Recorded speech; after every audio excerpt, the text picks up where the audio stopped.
花莲是不少旅人最爱的世外桃源，想要去花莲旅行却还没想好落脚处吗？今天小编就要来介绍这间回音谷森林民宿。这里主推超梦幻的玻璃屋房型，在房间内就可以观看到壮阔的山景，真的太梦幻。快跟着小编一起来一探究竟。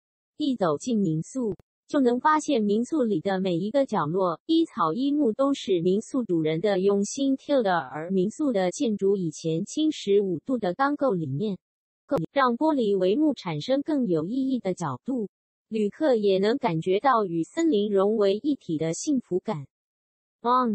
图片来源授权提供。玻璃屋房型可以观望山景，不论雨天或阳光充足都有不同雅致。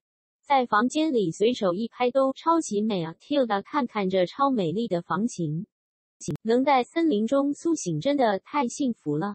就算待在房间发呆一整天也是种享受啊。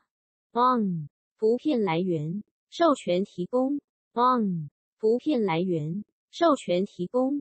另外，民宿也有提供丰盛的早餐，每日手工现做的三明治及季节水果，让你一早就能元气满满。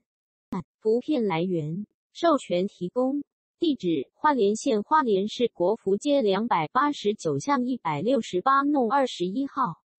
电话0938803979。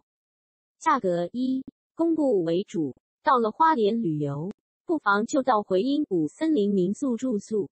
不过小编也要提醒大家，想住的话需要2个月前在官网订房，千万不要忘记啦。Tilda 延伸阅读来源网络资料。